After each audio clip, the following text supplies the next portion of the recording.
ഈ ഒരു വീഡിയോ കണ്ടതിന് ശേഷം നിങ്ങളുടെ വീട്ടിൽ പുതിയ വാഹനം എടുക്കണ പ്ലാന് ഒഴിവാക്കണമെങ്കിൽ അതിനുള്ള ഉത്തരവാദി ഞാനായിരിക്കില്ല.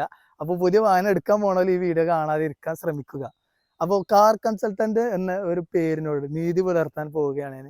നമ്മളൊരു പുതിയ വാഹനം കഴിഞ്ഞ ദിവസം നമ്മുടെ ഒരു ക്ലയന്റ് നമ്മളടുത്ത് കൺസൾട്ടിങ്ങിന് വന്നപ്പോൾ പുതിയ വാഹനം എടുക്കണോ അല്ലെങ്കിൽ മോഡൽ കൂടി പ്രീ ഓൺഡ് വാഹനം എടുക്കണോ എന്നുള്ളൊരു കൺഫ്യൂഷൻ ആയിട്ട് വന്നു. ആ ഒരു ക്ലയന്റിന് ഞാൻ പേയ്മെന്റിൽ പറഞ്ഞു കൊടുത്ത കാര്യം ഫ്രീ ഓഫ് കോസ്റ്റിൽ നിങ്ങൾക്ക് പറഞ്ഞു തരാൻ പോകുന്നത്. പുതിയൊരു സ്വിഫ്റ്റ് ഇന്ന് ഓൺ റോഡ് ഷോറൂമിൽ നിന്ന് ഇറക്കുകയാണെങ്കിൽ നമുക്ക് വരുന്ന പ്രൈസ് എന്ന് പറയുന്നത് 8,70,000 രൂപയാണ്. ആ ഒരു വാഹനത്തിന്റെ പ്രൈസാണ് നിങ്ങൾ ഒരു സ്ക്രീനിൽ കാണുന്നത്.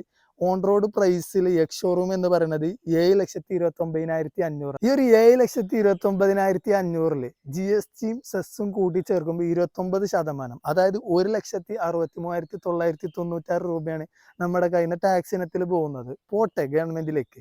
അത് കഴിഞ്ഞാൽ കേരള ഗവൺമെന്റിന്റെ റോഡ് ടാക്സ് 13%, അതായത് 94,885 രൂപ. അതും കഴിഞ്ഞു.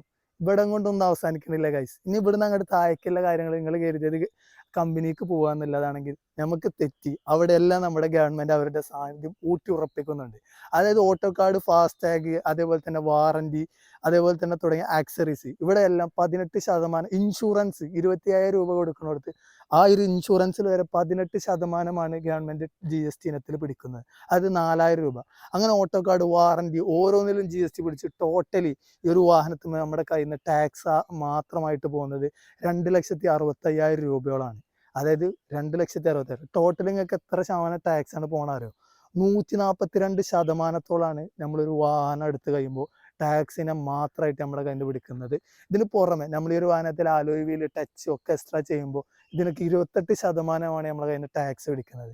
ഇതിനൊക്കെ പുറമെ ഇനി ഇവിടെ കൊണ്ടൊക്കെ അവസാനിച്ചൊന്ന് കരുതണമെങ്കിൽ നിങ്ങൾക്ക് തെറ്റിപ്പോയി. നമ്മൾ ഈ ഒരു വാഹനം ഏകദേശം 8,70,000 ഈ ഒരു ടാക്സ് കുറയ്ക്കണേ 6 ലക്ഷം രൂപയോളം മാത്രമാണ് വാഹനത്തിന്റെ വില വരുന്നത്. ബാക്കി 2,65,000 ടാക്സ് ആണ്. ഇനി ഇതിന് പുറമെ ഈ ഒരു വാഹനത്തിൽ നമ്മൾ ഫിനാൻസ് ഇടുകയാണെങ്കിൽ ഏകദേശം അതിൻ്റെ ഒരു ഇൻട്രസ്റ്റ് 5 വർഷത്തിന് 6 ലക്ഷം ഇട്ട് കഴിഞ്ഞാൽ ഒരു 1,80,000 2 ലക്ഷം രൂപയോളം അതും പോകും.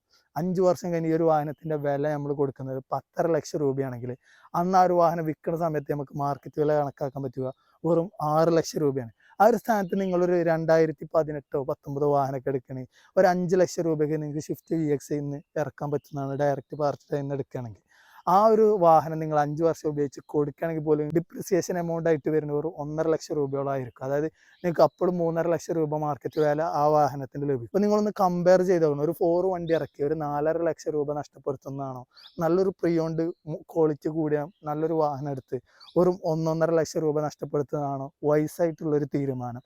അപ്പോൾ ഈ ഒരു വീഡിയോ അറിയാത്ത നിങ്ങളുടെ കൂട്ടുകാരിലേക്കൊക്കെ ഷെയർ ചെയ്യുക.